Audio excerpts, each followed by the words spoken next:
welcome everyone for coming. Thank you for being here. Also for the people that are joining us online. Unfortunately, this workshop was supposed to have at least 4 speakers. This is the 3rd edition, a continuation from a previous workshop that we've been organizing previous years.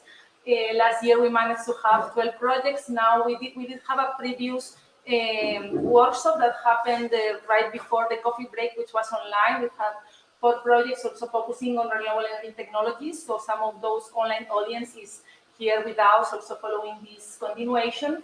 Unfortunately, one of the speakers fell sick last week and he could not attend. But anyway, we have 2 very interesting projects that will present their advances. So very briefly, I will introduce. We have the Region by 2 project, which is less renewable multi-generation technology enabled by 2 phase fluid machines. And Ricardo Camerano from the startup TFEO will tell us more about it. And this will be followed by Conbiote's project, compact bio-based thermal energy storage for buildings, and Eleonora Alamaro from Amides will also give her insights on this. So now I will welcome to the stage Ricardo Camerano. I will put your presentation on the screen and you can go. Thank you very much for the introduction, Laura. Let's see.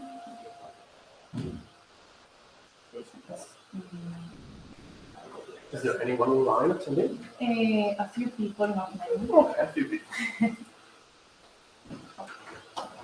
Okay, thanks again, Laura. My name is Riccardo Camerano, and I'm part of TFEO SRL. It's an Italian startup, which is the owner of the technology we are going to describe now. This is the 3rd, I guess it's the 3rd edition we are attending of this conference. So today we are doing how we are doing in our project. So first of all, a brief introduction of what Region by 2 concept is. So what are we trying to bring on the market? It's a 3-generation technology. The camera is us here. Okay, excuse me, I'm moving too much.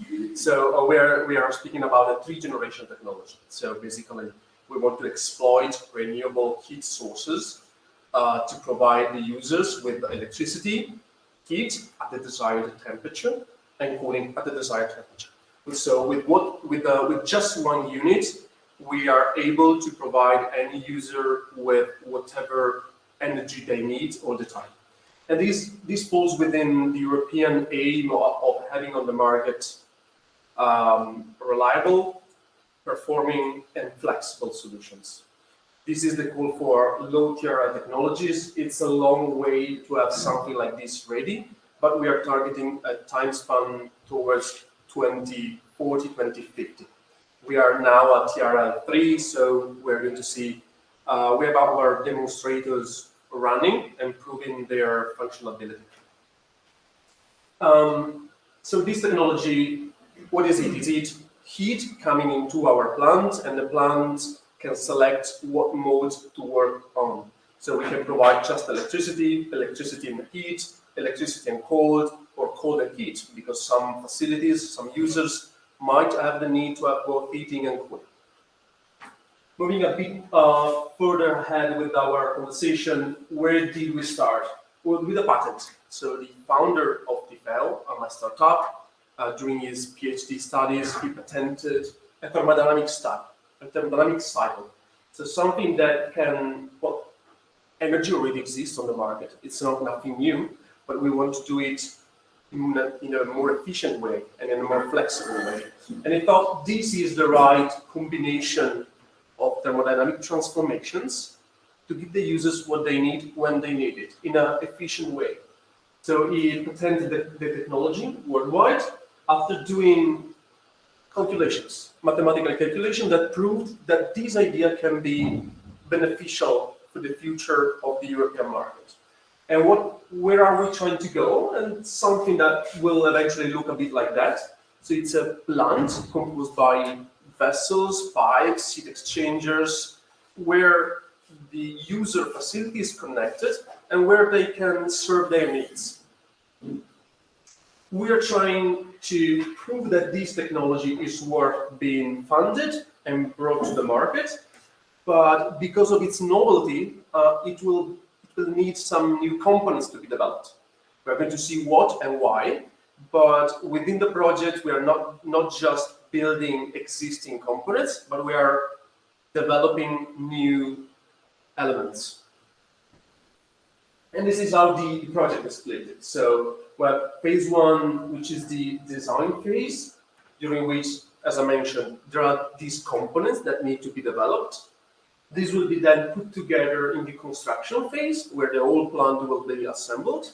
And then a long testing phase will be needed to be able to assess if the performance is met and if the reliability we expect will be eventually be achieved. So here we are. Phase one is regarding the design phase. What have we done? As in any energy technology development, we selected the working fluid. We identified what user might benefit the most from our technology, and we are basing our design on their needs. So with the right temperature levels, with the right power levels.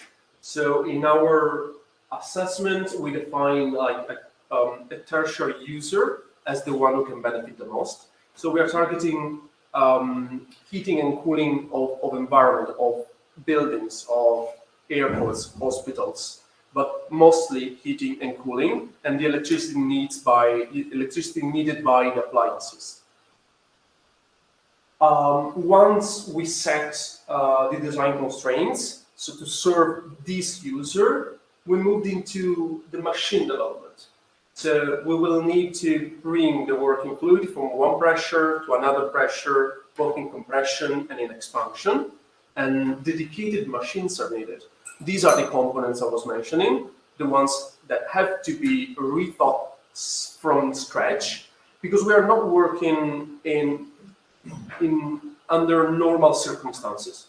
So what we know now is that a compressor can work with vapor or gas, and a pump work with liquid. In order to achieve these improved performances, we are trying to work within the saturation domain, within the two phase regions. This is a bit technical, I know, but what we are trying to do has never been done so far. We are trying to compress a flow that is composed by both vapor and liquid. And at the same time, we are trying to expand a flow composed by the two phases. If you ask an engineer or a technician what he thinks or she thinks about this, they will tell you you're crazy, but European Union funded us to prove this. Of course, we are expecting some challenges, some difficulties. We are facing some difficulties, but in research, this is what happens. We need to be consistent, accurate to solve these problems and go on with the project. So end of phase one is the plant design phase. So what you see here on the left-hand side is an exploded view of the machines. On the right-hand side is the plant process flow. Moving on in the second phase where the machines have been tested. So we have partners in Liège, in Belgium, and Athens in Greece that are testing respectively the compressors and expanders. So the first testing campaign is over, and the data was acquired and re-elaborated to provide performance maps like those. So for engineers, those are like golden opportunities because we have the data for the mathematical models that now enable us to predict the plant performances. There's still need for more validation of these machines because, as we said, reliability is still an issue when you are injecting both vapor and liquid into a rotating machine. At some point, we expect to have some problems, and we have to understand why these problems arise and what to do to solve them. But at the same time, also the plant development is moving on. What you see on the right-hand side is the development of that image there. So from a process flow diagram, we have now moved into a process, piping and instrument diagrams. So pipings are sized, heat exchangers are sized. We have selected the measurement gauges, control system, control software. We are very close to building the entire structure. We are just waiting for the machines to be completely proven. And here's a summary of what I've just said. So we started with a patented cycle. We moved through the design plan definition and the preliminary design. We are now between 4 and 5, so we are completing the final design, waiting for the prototypes to be ready, and to assemble them in the final plant that will go through a prototype testing in the end. And this is more or less the timeline we're expecting to respect, starting from now, June 2023, until the end of the project that is set for August 2024. And from that point on, we have to be honest, we are just at TRL 4, we are not ready for the market. We are targeting a 2050 scenario, not now. If the concept will prove to be efficient and sufficiently reliable, we will need additional funding sources to move on with the development of this technology on the field, so in a real case scenario, and move on with a TRL until reaching TRL 9, which is the market. This is our consortium. We have partners from different countries in Europe, with Italy, Spain, France, Belgium, Greece, and they will forgive me if I'm forgetting something. And Korea, and we have a partner in Korea that are cooperating with us. This is our social media, and this is pretty much it from my presentation. Thank you, everybody, both online and here. Thank you, Ricardo. Is there any question from the audience here in person, also online? You are free to ask any questions.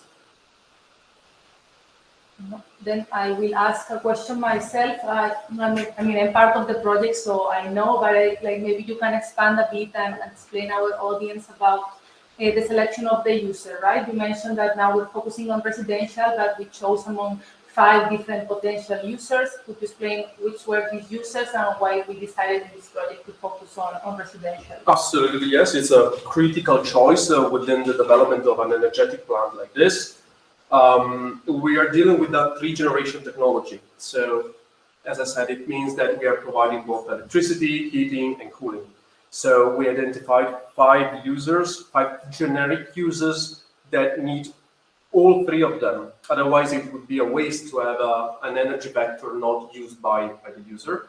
And once those 5 were clear in our mind, we did an assessment with real data, contacted them or finding online what is available. And based on this, I can mention them, we analyze the tertiary user, what we are eventually targeting, but we also considered the food industry, so mostly dairy product treatment, milk treatment and dairy products, food retails that, as we can imagine, they need cooling at a lower temperature than the common room. We addressed a rural area, so not connected to the grid. And the last one, I'm struggling to remember the last one, but still, these were the majors. And then we did a techno-economical assessment. So with our prediction tools, we tried to estimate what performance, energetic performance, we could achieve with a specific user, given a certain energy demand profile and the selected temperature and power profiles. And as a result, this user, the tertiary user, is the one that is expecting to have the lowest energy prices. But even if the cooling and heating are not used at the same time. In another case study, we selected, for example, tomato treatment to produce tomato sauce, and they could need the use of both heating and cooling at the same time. So the dairy products does. But because of the more extreme temperatures, we could hardly achieve good energetic performances, and we would not be, in that case, competitive with the current fossil fuels technologies. Thank you, Ricardo. So, are there any more questions from the audience here? No. Okay, then thank you very much, Ricardo. Thank you again. And now we move on to the next project. We have here Eleonora from Amides, and she will be presenting the Conviotes. projects.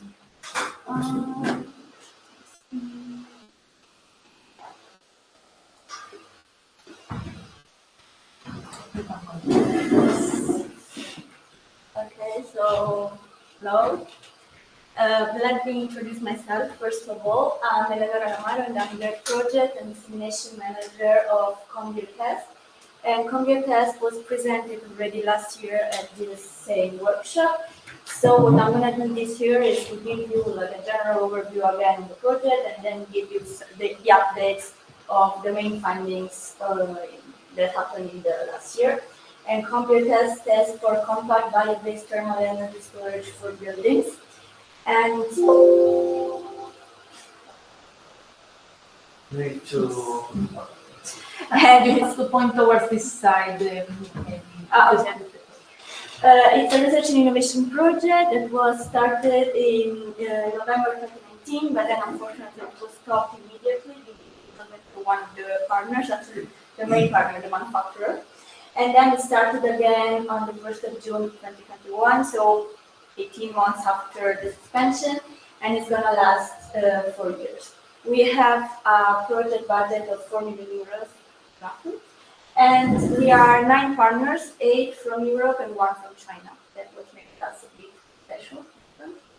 And the concept of CombiTest was born by observing these themes. Like here you can see the electricity demand during the day at residential scale, so an apartment or house, and you see that it's composed basically like mostly by domestic hot water demand and heating demand. And domestic hot water and heating have peaks, and these peaks do not really match with the part of the day when the electricity is produced like in bigger quantities, and it is becoming more and more true due to the fact that photovoltaic and other renewable energy are more and more common and they are intermittent by definition. And also their peaks are not equal to the time of the day when the electricity is cheaper. So in order to overcome these problems, we thought to create a thermal storage at residential scale that gives the opportunity to shift the peak demand and also to correct the temporal mismatch and to permit to the final consumer to save on the electricity bill. And this is the scheme of the concept. As said, CombiTest is a modular compact thermal energy storage solution for heating of hot water and cooling. And it's sold for residential scale, so for houses. And here you have the modular solution with 2 storages, the PCM test that it's latent and the versatile one. And the PCM test is used for storing hot tap water and for heating, whereas the versatile is for heating and cooling, that's versatile, and also for hot tap water. And this system is then controlled by an energy management system that has a low level control and high level control. In the low level, you just like turn on, turn off the storages, whereas for the high level, there you have to do data management and forecasting. Like for example, it would be able to forecast up to 2 days when like the needed electricity to store in order to need it for store heating for saving money and also to correct the peaks. And it's connected to the grid, which makes it power to a power to installation. And here you have the organization of the project. In the first part, in the first 6 months, all the partners were involved in defining the specificity and requirements of the system, because in Europe, like the requirements change from country to country because the legislation is different, and also because of the weather and the other conditions. Then the core of the project is the technical development, and CA and LMA work on the design and the engineering and manufacturing of the storages, and at the same time there was the development of the bio-based PCM material and the And then later on, the EMS also started to be developed and it's still ongoing. And then another important part of the project is the demonstration. The demonstration in Computex will last 1 year and has 3 demonstration sites. And the demonstration will be done at test lab, so at lab scale test, and then it will be done representative demo sites and also in live conditions, like real life conditions. And since the beginning of the project, we're also involved in a tech-economic and market analysis to try to understand what are the commercial possibilities that Computex has, even though, as already said, also for the project, we're at TRL 5, 6, so we're pretty far from commercialization, and it's not the main goal of our work project. And this is the list of the partners. We have CA, that are the coordinator, and then they will design the storages, do the characterization, and will also on the demo side. Then look at the development of the PCM material. Delaunay is the manufacturer that replaced the manufacturer that went bankrupt and decided to step out of the project, recently creating a lot of delays and many problems. Then DTU, the Denmark Technical University, is developing the energy management system, and it's also owning one of the demo sites. Then I from Poland, they have demo site, and they do the market research together with TBS from England and also from France. And then we have the special partner from China, that is the Chinese Academy of Science, and they had the characterization of the versatile test, and then they will test the storage after the test will happen in France, and it will be shipped to China, and then the test will be compared, and then some Andres from Czechia, and we do dissemination. Now that I gave you a general overview of the project, let's talk about the main findings over the last year. The first storage, as said, is the versatile storage that has the design of a normal traditional water tank, and it's divided with some add-on. Actually, on the top part, there's a serpentine with a serpentine heat exchanger, where there's a heat transfer fluid that is circulating inside with a low temperature between -10 and 0 degrees. And then on the bottom, there's encapsulated PCM, modular encapsulated. And this storage works differently in winter mode and summer mode. In winter mode, so when it's used for space heating, it works like a traditional thermocline, but the heating is kept through latent heating. So like the heating is released with the melting of the PCM and also with sensitive as well. And then the storage capacity is 11 kilowatt-hour. Then for summer mode, so when it's used for space refreshment, it works like this: like there's the heat transfer fluid that is inside the serpentine, and this the heat is like the temperature transfer happens with the water that is outside the serpentine, and then a freeze, like a partial freeze, is happening, and then the water is pushed down and then replaced by Kyrgyz water, and it's when the coolant is then inserted in the system, and it's then refreshing the rooms. And the potential storage is 9.5 kilowatt. And then this storage is still under manufacturing, and the manufacturer is a subcontractor, and it will be available in autumn 2023, and then the test is planning the end of 2023, beginning of 2024. As already said, the test will happen first at CA in lab conditions, and then in China, also in lab conditions, and then there will be like comparison of the results of the two tests. Talking about the other PCM test, like the other storage PCM test related to one, the chosen configuration is actually bench shell, and the PCM selected is a RC70AC, that is a fatty alcohol with a very high performance PCM because it has a melting temperature of 70 degrees. And the chosen configuration is a multi-passive fluid passes fluid flow because it improves the ratio between the stored energy and the released energy. So it increases efficiency. And also another novelty is the electric charge that is not hydraulic as normally happens in this kind of storages, because this increases the versatility and the easiness of installation, which means that it's kind of a plug-in solution, so just plug in and the electricity comes and the nothing happens. And also because not having water, you don't need to invert the circle of charge and discharge of water. And also the melting of the PCM is much safer and less failure, because actually there's no risk of the water trapped in the system. And the storage capacity is 10.5 kilowatt-hour for domestic water and 9 kilowatt-hour for space heating. And the engineering, unfortunately, is still ongoing. It should have been completed, but because of the change of the manufacturer, the engineering is still ongoing. And the prototype will be tested at CA in the beginning of 2024. And after the testing lab conditions, it will be shipped to the different demo sites that I will show you in a minute. And the test will start in summer 2024, which is good because we can start with cooling and domestic water.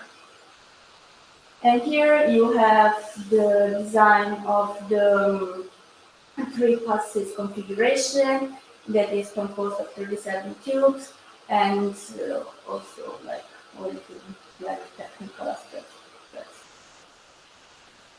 Then, about the demonstration, that I said is one of the main points of CombiTest because it's pretty long and it's pretty complex. I don't know if you were there last year, but last year in this slide there were 4 demo sites. We lost one on the way. And actually we had another demo site in China. It was supposed to be an office. But unfortunately in December the company was sold and the new owner did not want to continue in the project. But still the 3 demo sites that are left are enough to demonstrate what we aim at. And the first demonstration will be done at the DTU lab, the demo house, so it's a representative house. And this demonstration will be important because we will demonstrate that we test the PCM test together with the energy management system that will be developed at DTU, so it makes sense. And we will test it for the heating supply. And this test will be the reference case for the control. Then the second test will happen in Poland in a real house, 200 square meter house where 5 people live, so it's real, right? And this house has already been equipped with natural gas heat pump and photovoltaic. So the storage will be installed in a complex system with different kind of forms of electricity. So it will be very interesting to see the result of the test. And at the beginning, we will test it with hot tap water also because the test will start in summertime, and then depending how it goes, we might try to test it also for the heating. And the last one at CA in France, where there's a demo site that is very useful for us because it's exactly the size and the needs and application that we are looking for. And there will be like a complete test for both water, heating, and control. Now, this was not an easy year for CombiTest because, as I said, we lost one of the manufacturers, we lost one of the demo sites, so it was full of challenges. And there are still a lot of challenges in front of us. And talking about the storage, I said we are at least 6 months delayed because of the change of the manufacturer, but we are catching up right now. We're doing the engineering and also the instrumentation and implementation. For the energy management system, BTU is developing the algorithm, and as already explained, like the energy management system has 2 levels: low-level control that will be tested on all the sites, and the high-level control that is the forecasting that will be tested most probably just in Denmark and in France, because we don't want to give this system with a still in a low TRL to a family that does not really know how to use it, and maybe if there's a blackout, then it's complicated to reactivate it, and it's far away. So for this, it's better to test it just in demo site where there are experts that know what to do in case of problems.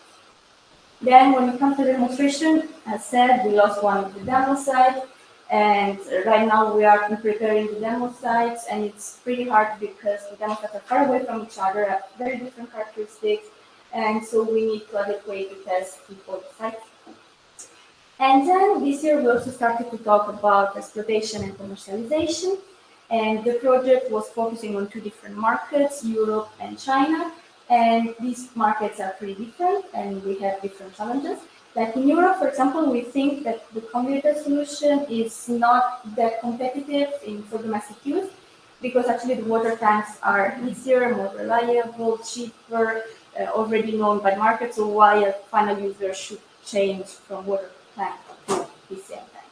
But we think that for large scale, like for example districts or industries, that could be a valuable solution. But unfortunately, it's out of scope for Computex. So we're thinking of future projects, and I guess. And then, as said, like the TRL is too low for commercialization, so we are more focusing on research than we know. When it comes to China, we think that in China, Computex could have a chance of success, because culturally they don't like to have storages with water, with steady water inside. They like to have running water because of the history they have with bacteria and so on. So we think Computex could have had a chance of success, but unfortunately this project was written 4 years ago, 5 years ago. So the world was different, and during 2 years China shut down completely. There was a pandemic that changed the world. And so for us, it was very difficult to do the market analysis, and then we also lost our reference point in China, that was the Chinese demo site. So in the end, we think that we're gonna keep the Chinese part of the market study, and we're gonna focus more on Europe. But we know that there's potential, and most probably we will write another project in the future trying to research on the Chinese.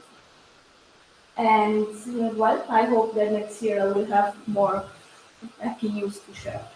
And these are our contacts. Please visit our website and our social media. And these are my email and the email of the coordinator if you want to ask him any technical question. Thank you very much. Thank you very much, Eleonora. So is there any question from the audience here in person or online? Yes? A couple of questions. Okay, I'll try to. Start with the first one. I see you are aiming to achieve TRL 6, right? Yes. I guess you have already had a chance to look at the technology economics. Mm-hmm. Have you really estimated what a payback time could be? Yes, okay, we have different studies. Like, we think that a payback, it was done on the previous, but I think that it could be 2030, like 2030. But we think that reaching a TRL, like the last to commercialize, like we always talk about like 30 years. But as I said, like at the moment we're not really focusing on that, so it's very general, and most of the market study will be done starting from now that we have all the characterization of the storage, because until now, like the first 2 years of Computex were defined by the word uncertainty. So, but when we talk about payback, we always talk about it. Okay. And this is a thermal storage, so it must be connected with some thermal generation technology. What is the natural or the most appropriate technology to couple this technology with? We always talk about photovoltaic. Photovoltaic. Yes, because also in different partners in our consortia are specialized in photovoltaic. So all the research we're doing is like the ideas connected. We're studying a house that has already photovoltaic installed, and then we add the computer. You're speaking about thermal solar or the electric photovoltaic? I think electric, but not normally we talk about electric.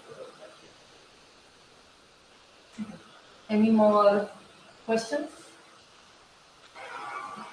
I have one, like, regarding the pilots, the demo sites you're testing, like, consider it's still at TRL 6, like, how difficult was it to find these demo sites where, the house where people are willing to get this technology? Like, normally it's something that is a higher TRL, okay, it's closer to the market. It's a pretty good question. Okay, like the owner of this house, it's not a family. The family, they are renting, so I don't know how much they know about that. But the owner is a professor of engineering. Like that's why the house is equipped with all the different kind of, because he's very interested in the topic. So he signed a contract with us like 3-4 years ago, and he was already expecting something. And we also think that the partner that is in charge of that demo site said that the TRL was actually higher. Okay. That's. We're not sure about it, of course, but we think that was. But anyway, it's a person that is interested in the topic, so he's willing to help. Okay. And another question that is more about the project management or the project overall. We're like, I think both projects are, even you are in higher TRL, we're both developing things, lab scale, technological development, and then this testing or demonstration. We're also having some trouble, for example, in the labs, when things break down, and this causes delays. So I saw in your project, for example, you passed through a suspension, then the project was taken over. So how was this experience? It was horrible because after 18 months suspension, all the partners had other projects going on, and then they allocated their resources differently. So for us, it took us 1 year to be taken seriously by partners, and then they could start working. Like, so 1 year after it restarted. Yes, like during the first year, we were pushing a lot, and they were not delivering, but because they didn't have resources, because they were allocated for. That's because after 18 months, like, most of the people thought that the project was not going. And we also, like, for us, it was also problem. Like, this was maybe a bit less problematic for very big companies, but for the others, it was challenging. So it took us 1 year to get back on track, and so, like, basically, Commutus is 1 year old. Okay. So, but how, like, during the time that it's suspended, and you say it's the project coordinator that was still managing and no, but we were negotiating a lot with the commission. So, it was just us, the coordinator, and the partner, part of the negotiation. So they lost a bit the touch of it. Okay, and the commission was encouraging to bring the project back? Yes, or because there were 2 Chinese partners at the time. Okay. So, and at the time, the world was different, as I already said. So China was very important for the European politics. Like, there were a lot of economic plans, most probably, we think. But now that has completely changed. We did the review meeting recently, 6 months ago, and the Chinese part was completely skipped, also from the commission point of view. So we think that the priorities changed. Maybe now other parts of the world are more relevant at the European Commission side. Thank you. Thanks for the insights. Are there any more questions here in the room or from the online audience? No? Okay, so unfortunately, as we didn't have the additional speakers that canceled the last week due to sickness, we don't have any more projects to present, even though, like, thank you, Ricardo and Eleonora, for your presentations. I think we still have much to learn from each other, upcoming, see how this develops as common challenges in research, even though the technological developments are different. So I think, unless someone has any questions or you want to discuss anything else, we can close the workshop here. Hope you enjoyed the presentations, and hopefully next year we can gather more projects either in person or online. Thank you very much. Thank you, Laura. Thank you.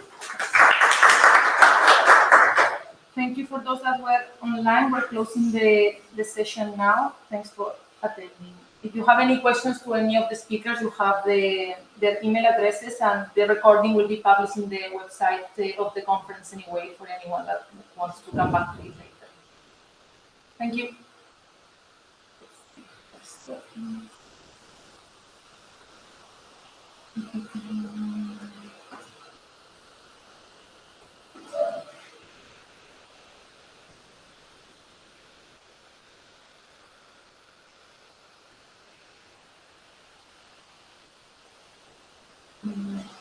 Juan, do you know how to stop the